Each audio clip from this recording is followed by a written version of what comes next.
ನಮಸ್ಕಾರ ವೀಕ್ಷಕರೇ, ನಾನು ಇಲ್ಲಿ ದೇವರಕೊಲ್ಲಿಗೆ ಬಂದಿದ್ದೇನೆ. ದೇವರಕೊಲ್ಲಿಯಲ್ಲಿ ಭಟ್ರು ಒಟ್ಟಿಗಿದ್ದೇನೆ.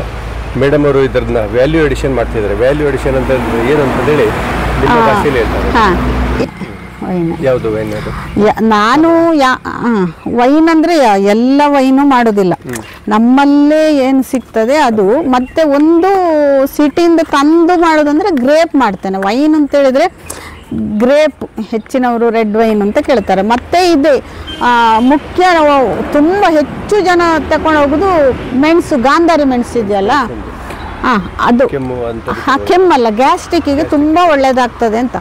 ಮತ್ತೇನಂದ್ರೆ ಕೆಲವರಿಗೆ ವೈನ್ ಅಂತಲೇ ಗೊತ್ತಿರೋದಿಲ್ಲ, ಎಲ್ಲದನ್ನು ಟೇಸ್ಟ್ ನೋಡಿ ಲಾಸ್ಟ್ ಲೈಕ್ ಮಾಡೋದು ಅದೇ, ಖಾರ ಆದರೂ ಅದರನ್ನೇ ಲೈಕ್ ಮಾಡ್ತಾರೆ. ಮತ್ತೆ ಅದೇ ನಮ್ಮಲ್ಲಿ ನೆಲ್ಲಿಕಾಯಿ ಸಿಗ್ತದೆ ಊರಲ್ಲಿ.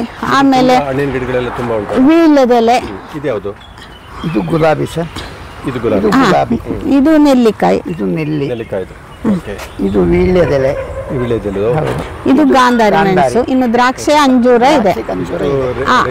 ಅಷ್ಟೇ ವೆರೈಟಿದು ಮಾಡೋದು ನಾನು. ಅಂದ್ರೆ ಸಿಟಿಯಿಂದ ದುಡ್ಡು ಕೊಟ್ಟು ತಂದು ಮಾಡೋದಿಲ್ಲ. ಈ ನಮ್ಮಲ್ಲಿ ಮೆಣಸು ಸುಮ್ಮನೆ ಹಕ್ಕಿಗಳು ತಿಂದು ಹಣ್ಣಾಗಿ ಬಿದ್ದು ಹಾಳಾಗಿ ಹೋಗೋದು, ಅದು ಒಳ್ಳೆ ಮೆಡಿಸಿನಲ್ ವ್ಯಾಲ್ಯೂ. ಗಾಂಧಾರಿ ಮೆಣಸಿದು. ನೆಲ್ಲಿಕಾಯಿ ಸಿಗ್ತದೆ, ವೀಳ್ಯದೆಲೆಯು ಮನೆಯಲ್ಲಿ ಸಿಗ್ತದೆ. ಆ ಥರ ನಮ್ಮಲ್ಲಿ ಇರುವುದರನ್ನೇ.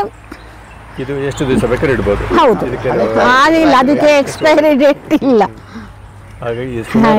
ಎಷ್ಟು ರೇಂಜ್ ಉಂಟು ನಿಮ್ಮ ಹತ್ರ ವೈನ್?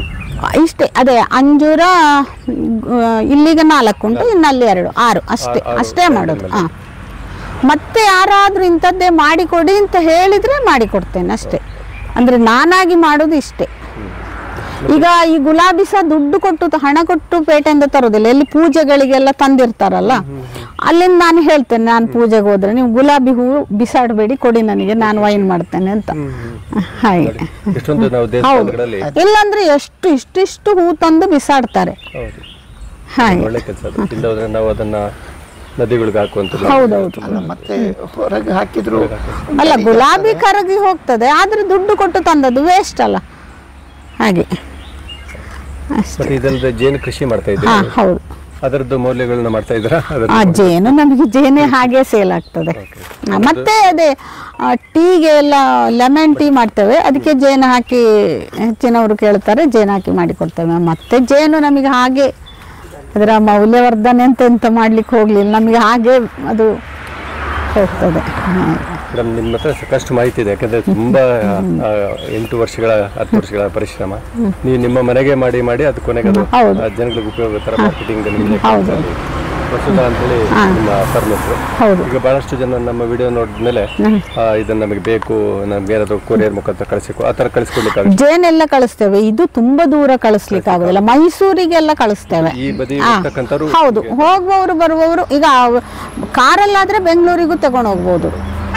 ಅಲ್ಲಿ ಬೆಂಗಳೂರಿಗೆ ನಾವು ಒಂದ್ಸಲ ಜಲ್ಲಿ ಕಳಿಸಿ, ಅಲ್ಲ ಅದು ಅವರೇ ತಗೊಂಡದ್ದು, ನಮ್ಮ ಇಂಜಿನಿಯರ್ ಇದ್ರು, ಅವರು ಥರ್ಮೋಕೋಲ್ ಬಾಕ್ಸಲ್ಲಿ. ಅಂದರೆ ಬಸ್ಸಲ್ಲಿ ಆದರೆ ನಾವು ಕಳಿಸೋದಿಲ್ಲ, ಯಾಕೆಂದರೆ ನಾವು ಹೇಳಿದ ಟೈಮಿಗೆ ತಲುಪೋದಿಲ್ಲ ಬಸ್ಸು. ಹಾಗೆ ಫ್ರಿಜ್ಜಲ್ಲಿ ಇಟ್ಕೊಳ್ಬೋದು. ಹೌದು, ಮೈಸೂರಿಗಾದರೆ ಕಳಿಸ್ಬೋದು ಇಲ್ಲಿಂದ ಬಸ್ಸಿಗೆ, ಥರ್ಮೋಕೋಲ್ ಬಾಕ್ಸಲ್ಲಿ ಹಾಗೆ ಕಳಿಸ್ತೇವೆ. ಮತ್ತು ಜೇನು ಎಲ್ಲಿಗೆ ಬೇಕಾದರೂ ಕಳಿಸ್ತೇವೆ. ಆದರೆ ಈಗ ನಾವು ಮೊನ್ನೆ ಮೈಸೂರಲ್ಲಿ ಎಕ್ಸಿಬಿಷನಿಗೆ ಸ್ಟಾಲ್ ಹಾಕಿದ್ದೆವು ಅಂದರೆ ಮೈಸೂರು ತೋಟಗಾರಿಕೆಯವರು ಕರೆದದ್ದು, ನಮ್ಮನ್ನು ಇನ್ವೈಟ್ ಮಾಡಿದ್ದು. ಹಾಗೆ ಅಲ್ಲಿಂದ ಈಗ ಅಲ್ಲಿ ತಗೊಂಡವರು ಹೈದರಾಬಾದಿಗೆ 2 ಸಲ ಆಯಿತು ಪೋಸ್ಟಲ್ಲಿ. ತುಂಬ ಜನ ಅಲ್ಲಿ ಜೇನು ತಗೊಂಡವರು ತುಂಬ ಜನ ಬರ್ತಾರೆ ಈಗ ಕಳಿಸಿ ಅಂತ. ಈಗ ನಿಮ್ಮನ್ನು ಸಂಪರ್ಕ ಮಾಡಬೇಕಂದ್ರೆ ನಿಮ್ಮ ಫೋನ್ ಸಂಖ್ಯೆ, ವಿಳಾಸ ಸ್ವಲ್ಪ ನಿಮ್ಮದು ಹೇಳಿ. 9480661675. ಇಲ್ಲಿ ವಿಳಾಸ ಹೇಳಿ. ಹಾಗೆ ವಸುಧಾ ಅಂತ ನನ್ನ ಅಂಗಡಿ ಹೆಸರು, ದೇವರಕೊಲ್ಲಿ, ಮದೆನಾಡು, ಮದೆ ತಾಲೂಕು, ಸುಳ್ಯ ತಾಲೂಕು ಅಂತ NH ಅಲ್ಲಿ 275 ಅಲ್ಲ, 275ರ ಬದಿಯಲ್ಲಿದೆ. ಮಡಿಕೇರಿನ 18 ಕಿಲೋಮೀಟರ್ ಕೆಳಭಾಗ, ಸಂಪಾಜೆಯಿಂದ 10 ಕಿಲೋಮೀಟರ್ ಮೇಲ್ಭಾಗ.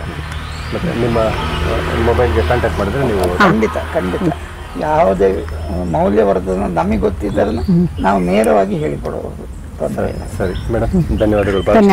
ಸರಿ ಸರಿ, ಧನ್ಯವಾದ.